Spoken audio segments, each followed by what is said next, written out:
Hello guys, स्वागत है आपका मिस्टर पर्सन 2.0 में। डेली की तरह हम फिर से हाजिर हैं आपके लिए एक शानदार क्लास लेके। तो चलिए क्लास को स्टार्ट करते हैं। और क्लास को स्टार्ट करने से पहले आपके लिए एक अच्छा सा मोटिवेशनल कोट है। तो क्या कह रहा है, नई शुरुआत इंसान को डराती ज़रूर है, मगर ये याद रखो सफलता मुश्किलों के पार ही नज़र आती है।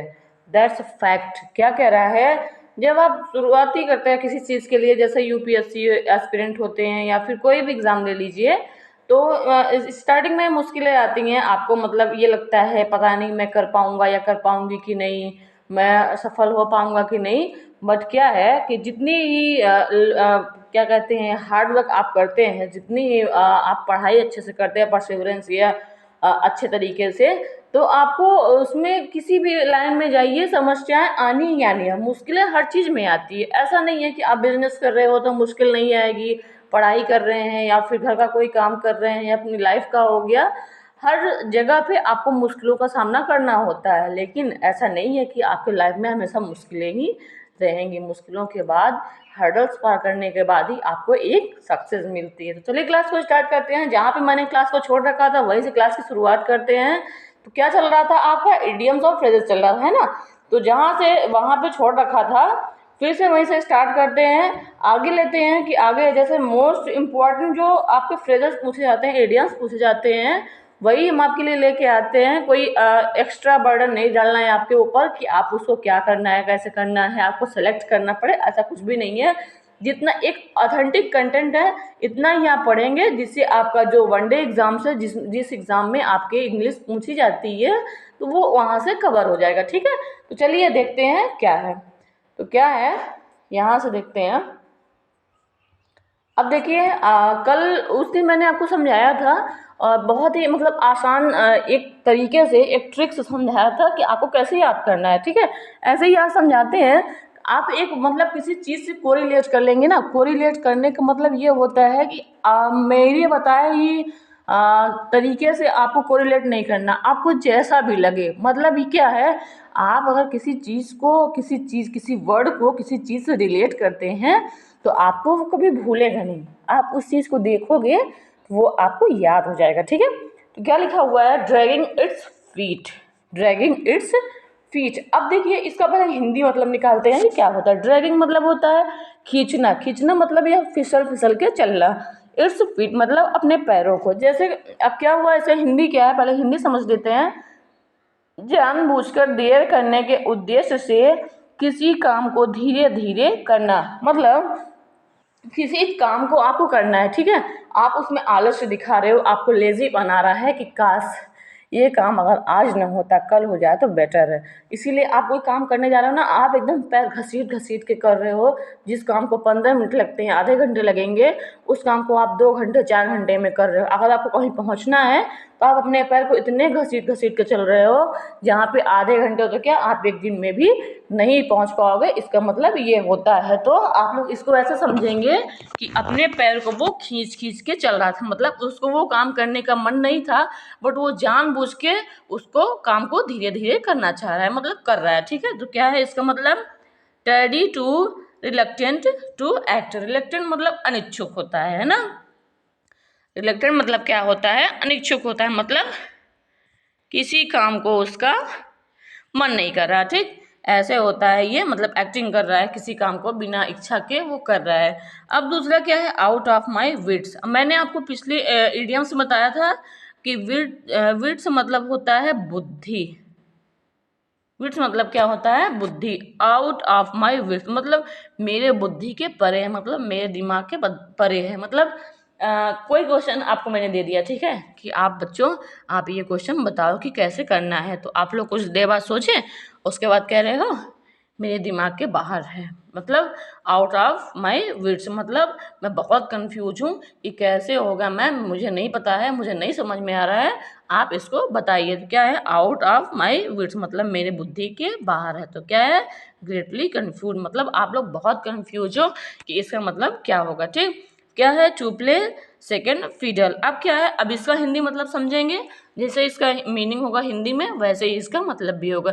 किसी की अपेक्षाकृत कम महत्वपूर्ण भूमिका निभाना। इसका मतलब होता है किसी के अपेक्षाकृत कम महत्वपूर्ण भूमिका निभाना। तो क्या है, टू प्ले सेकंड फिडल, मतलब कि जिस काम को वो कर रहा है, मतलब आप किसी नौटंकी में, मतलब कोई नाटक में, कोई ड्रामे में आप किसी का रोल प्ले कर रहे हो, बट अब वो आपको मतलब क्या है कि उसको आपको सेकंड पोजीशन पे रख रहा है, मतलब वो आपको मतलब फर्स्ट पोजीशन पे नहीं सेकंड पोजीशन पे रख रहा है। तो वही है कि आप फर्स्ट पे काम नहीं कर पा रहे हो, मतलब किसी सेकंड पोजीशन पे आप काम कर, क्या है, to take a subordinate role, मतलब किसी को मतलब एक तरीके से जैसे सेकंड रोल कहा जाता है। कुछ मूवी भी है उसमें, जैसे एक मूवी कोई है, काजोल और रानी मुखर्जी का कुछ करके कोई मूवी है, उसमें भी रानी मुखर्जी उनका सेकंड रोल होती हैं।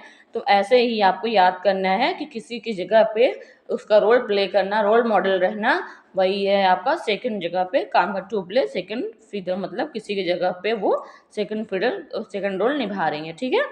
फेस द म्यूजिक, परिणाम भुगतना या गलत काम करना। अब देखिएगा इसका हिंदी मतलब आप समझ जाएंगे, बहुत मजा आएगा इसका। फेस द म्यूजिक, अब क्या हो गया, आपके बब्बा जी हैं, आपके फादर हैं, या फिर आपके दादी लोग हैं, उन्होंने अपने पुराने जमाने का कोई सॉन्ग चला दिया।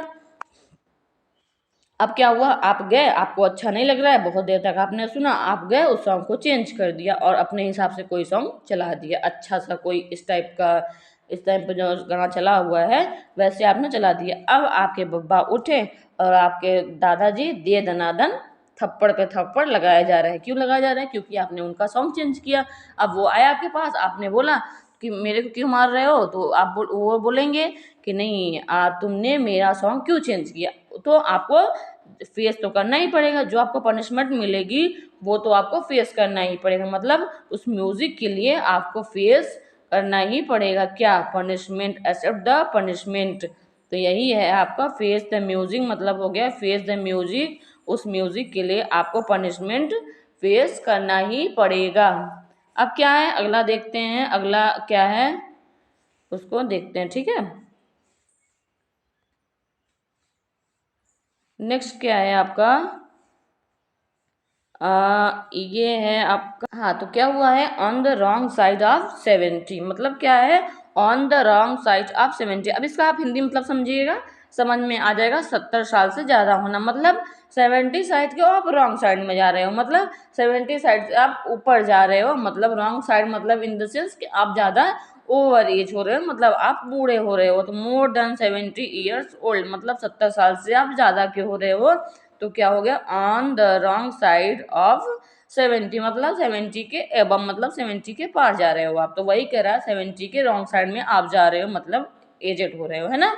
फिर क्या है, फॉर्म एट द माउथ, मतलब क्या हुआ, बहुत अधिक नाराज होना। अब देखिए जैसे जो एनिमल्स होते हैं, डॉग्स हो गए, आपके बफेलोज हो गई, काऊ वगैरह हो गए, तो आप लोग देखेंगे कि उसमें उनके मुंह में एक फॉर्म, मतलब झाग भरा होता है, झाग होता है, फॉर्म मतलब झाग होता है, उनके मुंह में झाग भरा होता है। मतलब कोई भी व्यक्ति अगर गुस्सा होता है, गुस्से में उसके मुंह में एकदम फॉर्म झाग रहता है, मतलब वो चिल्लाता है, वो मतलब इतने बुरी तरीके से झगड़ा करता है, मतलब वो बहुत ही ज़्यादा नाराज है ना। तो क्या हो जाएगा, angry, form at the mouth, जिसके मुंह में झाग हो, मतलब वो बहुत ज़्यादा गुस्सा है। फिर क्या है, got into hot water, got into hot water, मतलब आप गर्म पानी है या फिर गर्म आग, मतलब आग जल रही है वहाँ पे, मतलब हॉट वाटर ही है, तो आप इसको यहाँ समझ लीजिएगा कि आपको हॉट वाटर में, मतलब आपने वहाँ पे जंप किया, मतलब आपको गर्म पानी में या तो मिल गए या फिर अब उसमें आपने पैर रख दिया, कुछ भी हो गया, तो मतलब आप किसी मुश्किल में पड़ गए। इसका मतलब यही होगा, गॉट इनटू हॉट वाटर, मतलब किसी मुसीबत में पड़ जाना, लैंड इनटू ट्रबल, मतलब किसी मुसीबत में पड़ जाना, ठीक है। फिर क्या है, डेड लेटर, मतलब निष्प्रभावी। डेड लेटर वही होता है, डेड लेटर जैसे आर्मी वालों का कभी डेथ वगैरह हो जाता है तो घर पे लेटर वगैरह आता है, इसीलिए नो लॉन्गर इन फोर्स, मतलब वो आर्मी में नहीं है, ठीक है। इसका मतलब ये होता है। नेक्स्ट देखते हैं क्या है, ये सारे इडियम्स ना आपको एग्जाम में पूछे गए हैं, इसलिए इसको बहुत लाइटली मत लीजिएगा, इसको एक जगह नोट डाउन करते रहिएगा। जितना मैं बताया ना कि मैं फालतू का चीज़ नहीं पढ़ा रही जिससे आपको लोड लेना पड़े कि नहीं मैं क्या पढ़ूँ क्या छोड़ूँ, बहुत ही इंपॉर्टेंट है, इसमें कुछ भी एक्स्ट्रा नहीं पढ़ा रही जिससे आपको सेलेक्ट करना पड़े। ये बहुत सेलेक्टेड टॉपिक है, सेलेक्टेड इडियम्स हैं जो कि इम्पॉर्टेंट है, आप इसको एक जगह नोट डाउन करते चलिएगा, ठीक। फिर क्या है, कास्टिंग पल्स बिफोर स्वाइन।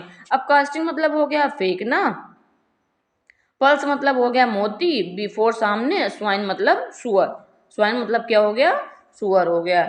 अब इसको कैसे याद करेंगे? बहुत ही आसान है, कुछ भी नहीं करना है, आप इसको हिंदी समझ। कास्टिंग पल्स बिफोर सुअर, स्वाइन, सॉरी स्वाइन मतलब होता है सुअर, मतलब सुअर के सामने मोती फेंकना। देखिए किसी इंसान के सामने फेंको, भाई जो नीडी पीपल हैं उनके सामने फेंकोगे तो उनके कोई काम भी आ जाएगा।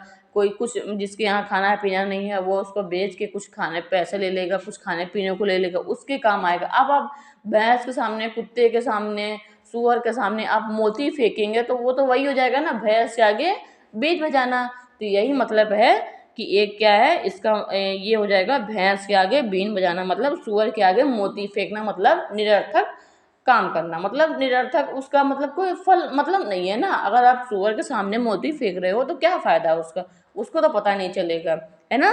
तो इसका मतलब ये हो जाएगा। फिर क्या है? A fish out of water, मतलब परेशान होना या बेचैन होना। अब देखिए आपने क्या पढ़ा था बचपन में, क्या पढ़ा था? मछली जल की रानी है, जीवन उसका पानी है। अब क्या है? जीवन उसका पानी है। तो क्या कह रहा है? फिश आउट ऑफ वाटर, मतलब जल से किसी मछली को आप निकाल के रख दोगे तो क्या करेगा? परेशान हो जाएगी, बेचैन होगी बिना पानी के, क्योंकि जल ही तो उसके लिए जीवन है ना। तो क्या है? अनकंफर्टेबल हो जाएगी मछली। तो क्या है? फिश आउट ऑफ वाटर, मतलब किसी भी मछली को पानी के बाहर जब रखोगे तो वो परेशान हो जाएगी, बेचैन हो जाएगी। ठीक, यह पूछा गया है आपके सीजीएल में। फिर क्या है? एप्पल ऑफ डिस्कार्ड, मतलब क्या है? विवाद या झगड़े का जड़। एप्पल ऑफ डिस्कार्ड मतलब हो गया विवाद या झगड़े का कारण या जड़ होता है। अब देखिए एप्पल ऑफ डिस्कार्ड, डिस्कार्ड मतलब होता है झगड़ा, डिस्कार्ड मतलब हो गया झगड़ा, एप्पल मतलब एप्पल होता ही है सेब। अब क्या हो गया? आप गए और एक एप्पल ला के घर में रख दिए, आपके दो बेटे चुन्नू और मुन्नू। अब वो दोनों झगड़ा करने लगे कि एप्पल मैं खाऊंगा, उसने बोला एप्पल मैं खाऊंगा। अगर आप दो वही एप्पल लेके आते, एक्स्ट्रा कुछ और लेके आते, मतलब उन दोनों के लिए लेके आते, तो झगड़ा नहीं होता। अब आप एक एप्पल लाए और वो झगड़े का जड़ बन गया, मतलब झगड़े का कारण बन गया। यही है इसका मतलब। फिर क्या है? Let the grass grow under their feet, मतलब let the grass grow under their feet, मतलब अपने पैर के नीचे घास उगने देना। अपने पैर के नीचे घास उगने देना मतलब बिना काम के घर बैठे रहना। अब देखिए आप इतने आलसी हो, कोई काम नहीं कर रहे हो, कहीं जॉब करने नहीं जा रहे हो, आप पढ़ाई भी नहीं कर रहे हो, घर का भी कोई काम नहीं कर रहे हो, मतलब क्या है? आप तखत पे लेटे हो या चारपाई पे लेटे हो, नीचे आपके घास इतनी आ रही है, मतलब तखत के नीचे इतनी घास उगी हुई है कि आप इतने आलसी हो कि आप उसको हटा नहीं रहे हो। मतलब वही कह रहा है let the grass grow under their feet, मतलब आप बैठे हो, आपके पैर के नीचे घास उगी हुई है, आप उसको हटा नहीं रहे हो, मतलब निरर्थक आप घर पे बैठे हुए हो, आप किसी काम के नहीं हो। तो वही कह रहा है let the grass grow under their feet, इसका यही मतलब है बिना काम के घर बैठे रहना, मतलब किसी काम को, मतलब किसी काम के ना होना, आप एकदम लुल टाइप की। डिले डूइंग द वर्क, मतलब अपने काम को डिले करना। नेक्स्ट क्या है? नेक्स्ट देखते हैं। आप इतने आसान शब्दों में इसको बता रहे हैं, आप लोग को अगर नहीं याद होगा तो फिर तो बेकार है मेरा समझाना। फिर तो मैं ऐसे ही सामने लिखवा के चली जाऊँ और आप लोग नोट डाउन कर लो इसको। फिर क्या कह रहा है? कट द कॉर्डियन नोट, क्या हुआ है? Cut the Gordian note. अब कट मतलब काटना हो गया, गॉर्डियन किसी पर्सन का नाम है क्योंकि वहाँ पे कैपिटल में लिखा भी हुआ है, ये प्रोनाउन है। नोट मतलब होता है गांठ, गांठ वो होती है जो शादियों में बांधी जाती है, आपने देखा होगा दूल्हा और दुल्हन को नोट होती है, धागे में भी नोट होती है, रस्सियों में भी नोट होती है, किसी मुश्किल समस्या को आसानी से हल कर देना। अब एक गॉर्डियन नाम का इंसान था, या तो फिर गॉड अंकल थे, उन्होंने एक कपड़ा सिल रहे थे वो, उनके धागे में नॉट पड़ गए, तो उन्होंने क्या किया? नॉट छोड़ने के बजाय उन्होंने क्या कर दिया? वहाँ से उसको कट कर दिया, नॉट को कर दिया, क्या कर दिया? कट कर दिया। अब क्या हो गया? उनकी प्रॉब्लम सॉल्व हो गई। अब उसको काफ़ी टाइम तक उलझा था वो, उसको सुलझाते फिर टाइम लगता, तो इससे अच्छा था कि उन्होंने उस धागे को वहीं से जहाँ पे नॉट था वहीं पे उसने काट दिया। तो क्या हो गया? किसी मुश्किल समस्या को आसानी से हल कर देना, मतलब प्रॉब्लम सॉल्व हो गई। जो नॉट पड़ी थी धागे में वो आराम से हट भी गई और प्रॉब्लम सॉल्व हो गया। ठीक, रिमूव द डिफ़िकल्टी, मतलब वो सिलने में जब प्रॉब्लम आ रही थी, डिफ़िकल्टी आ रही थी, तो उन्होंने डिफिकल्टी को ही खत्म कर दिया। फिर क्या है, took a leap in the dark. Took मतलब लेना, लीप मतलब होता है उछाल। लीप मतलब क्या होता है, उछाल। इन द डार्क मतलब अंधेरे में। क्या कह रहा है, took a leap in the dark मतलब अंधेरे में उछाल मारना। मतलब लाइट कट गई है, आप किसी रूम में हो, उसी रूम में खाना वाना बना रहे हैं बढ़िया, गैस सिलेंडर रखा हुआ है, कुकर उक्कर रखा हुआ है, आपने क्या किया, अंदाजे में ही आपने वहां से कमरे में उछाल मारा कि मैं जल्दी से बाहर निकल जाऊं, अंधेरे में हूँ, मैं जल्दी से उछल के बाहर आ जाऊं। तो क्या हुआ, टुक अ रिस्क मतलब आपका पैर जाके सीधा किसी बर्तन पे या किसी चीज पे पड़ गया जिससे आपको चोट आ गई। तो क्या हुआ, टुक ए रिस्क मतलब आपने रिस्क लिया। तभी तो अगर मान लीजिए कुछ और रखा होता, चाकू वगैरह रखा होता, आपका पैर कट जाता, तो फिर तो क्या है, आप अंधेरे में उछल कूद कर रहे हो, मतलब टुक रिस्क मतलब आपने रिस्क लिया। ठीक है। फिर क्या है, अ केक वॉक एक आसान काम, बहुत ही इजी है, बहुत ही इंपॉर्टेंट है, कई बार एग्जाम में पूछा गया है, आप लोग पेपर उठा के देखिएगा। क्या है, अ केक वॉक मतलब एक बहुत ही आसान कार्य। अब देखिए केक जैसे कटता है ना, बहुत ही आसान तरीके से, आप अगर उसमें नाइफ चलाओगे आराम से कट जाती है ना। ये हो गया आपका केक, इसमें आप नाइफ चलाते हो, बहुत ही आसान तरीके से केक वहां पे कट हो जाता है। तो क्या है, केक वॉक। या फिर ऐसे आप कर लीजिएगा, आप किसी वहां पे काम कर रहे हो केक वाले शॉप पे, और आपको कोई कह रहा है कि अगर तुम ऐसा करो कि केक लेके चल सको, तो ये तो बहुत आसान काम है, केक लेके तो कोई भी चल सकेगा। तो ये बहुत ही आसान काम है। तो क्या है, एन इजी अचीवमेंट मतलब ये बहुत ही आसान उपाधि है, ऐसे कुछ कह सकते हैं आप कि आप बहुत ही आसान कार्य ये केक वॉक है। किसी भी मतलब इडियम्स को यूज करने के लिए जैसे आसान काम होता है, आसान काम आता है, तो आप केक वॉक आराम से यूज कर सकते हो। ठीक है।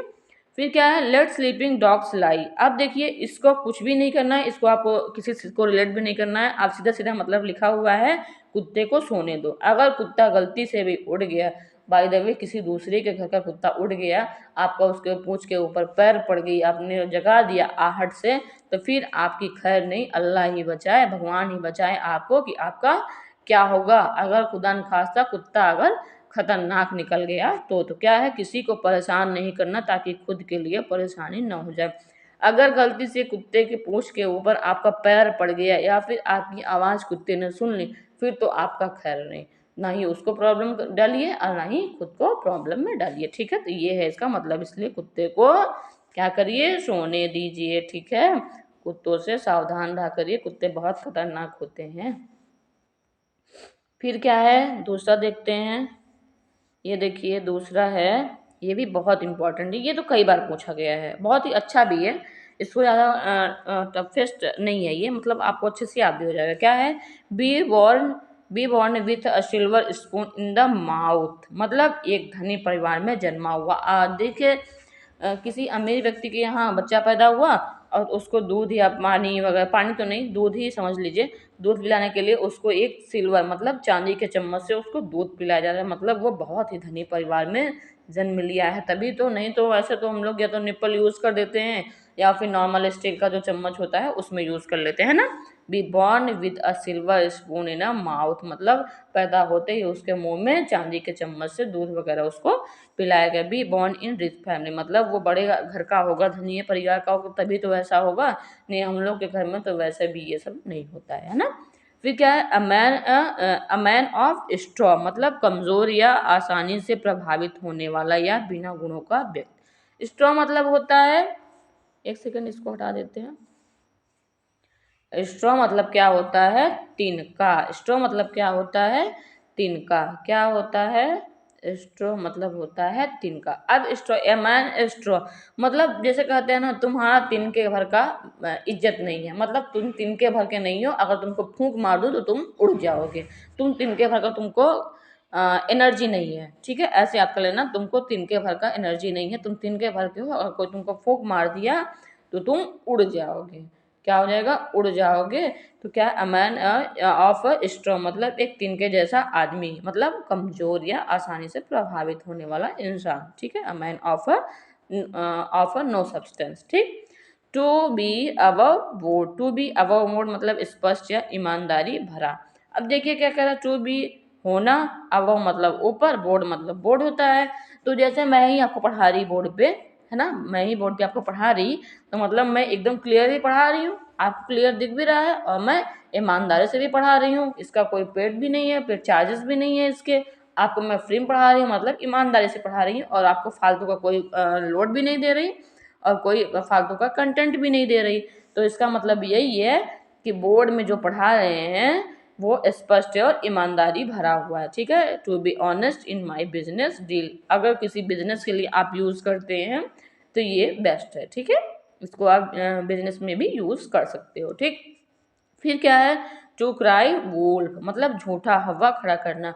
अब देखिएगा क्या होता है कि आपको याद होगा, अगर तो आपने एक स्टोरी सुनी होगी या फिर पढ़ी होगी कि एक लड़का था गांव में, उसके गांव में शेर नहीं आता था, वो लड़का बहुत झूठा था, बार बार गांव वालों को बुलाता था कि शेर आया शेर आया, यहाँ पे क्या है, वुल्फ मतलब भेड़िया हो जाएगा, वुल्फ मतलब क्या हो जाएगा, भेड़िया आया। तो वो क्या चिल्लाता था हर बारी, डेली रात में चिल्लाता था। अब एक दिन वो उसने बोला कि आज मैं गाँव वालों को परेशान करता हूँ, तो क्या करेगा, भेड़िया आया, सारे गांव वाले दौड़ गए, 2 दिन हुआ, 4 दिन हुआ, एक दिन फिर वैसे ही सोचने लगा हो कि आज फिर परेशान करता हूँ, लेकिन उस दिन गांव वाले सोचे कि ये डेली डेली परेशान करता है, आज हम लोग नहीं चलते हैं। तो उस दिन गांव वाले नहीं गए और उस दिन क्या हुआ, सच में भेड़िया आया हुआ था और उसको खा गया। तो क्या है, टू क्राई वुल्फ मतलब झूठा हवा खड़ा करना, वो डेली डेली झूठ बोलता था, एक दिन तो फंस ही गया बेचारा। तो ऐसे नहीं करना है आपको, कभी मुसीबत में फंसेंगे तो फिर कोई साथ नहीं देगा, इसलिए हमेशा ऑनेस्टी से, हमेशा ईमानदारी से रहिए। तो क्या है, टू गिव फॉल्स अलार्म मतलब झूठा अलार्म देता था वो। नेक्स्ट क्या देखते हैं, तो गाइज यहीं तक पढ़ाते हैं हम आपको, नेक्स्ट क्लास में बताएंगे आगे से। अगर ये सेशन अच्छा लगा तो आप लोग इसको लाइक करिए, शेयर करिए और चैनल में नए हो तो सब्सक्राइब करिए। Thank you.